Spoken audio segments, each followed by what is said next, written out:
Triggers are an integral part of the hybrid project, so let's take a few minutes to discuss them and understand their role.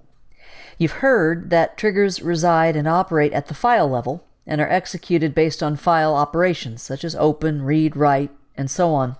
But what does that really mean in terms of this hybrid? Well, think for a minute about the various modules and add-on. They aren't walled off from each other.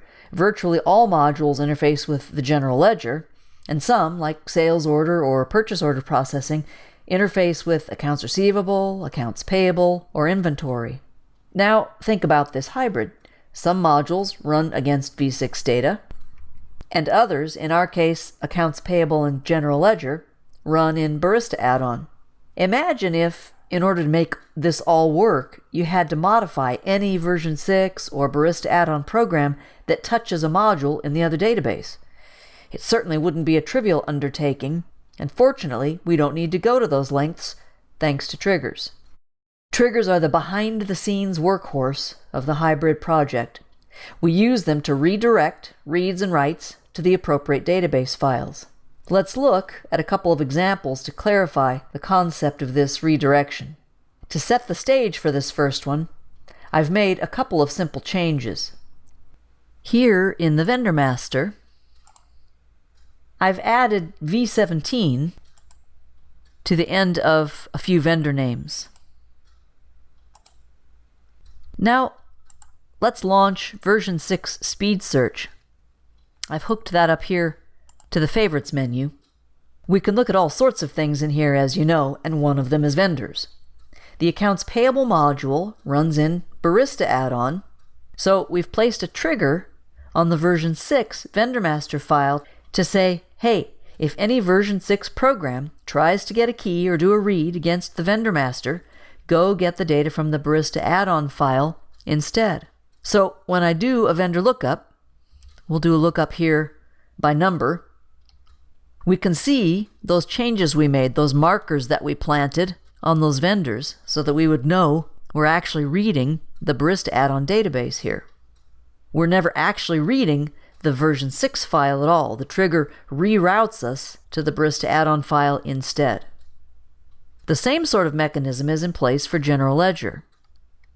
Rather than writing to the version 6 daily detail file, the triggers see to it that we write to the Barista add-on daily detail instead.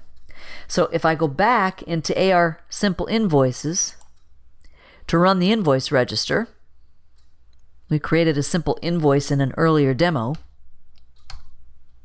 When I say yes to update, this looks like a typical version 6 process, but in fact, if I now run general ledger and run our daily detail register, this is where I'll find that that update from simple invoice entry has placed our data. And now let's look at the flip side. I've added similar sort of markers to a couple of items in the item master. So this is version 6 data, and we've put a V6 at the end of a couple of these items.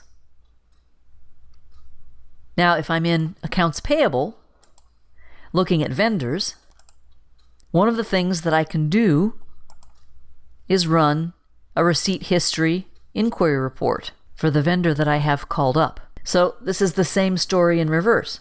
I'm running in the accounts payable module, but it's crossing over to get info from the purchase order and inventory modules, so we need triggers to redirect and get that info from the version 6 files instead. Now, for the moment, I've turned off those purchase order and inventory triggers, and these files are actually empty on the Barista add-on side. So without the triggers, if I run this purchase order receipt history report, it'll tell me that the document doesn't contain any data. So let's turn the triggers back on. We can do that here in Enterprise Manager.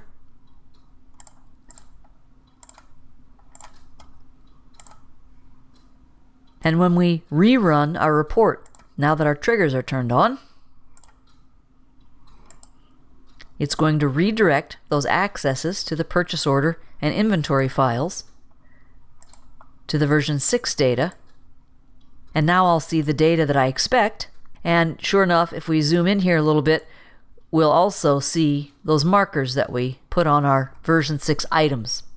So just a little visual indication that we are in fact getting this data now from the version 6 database.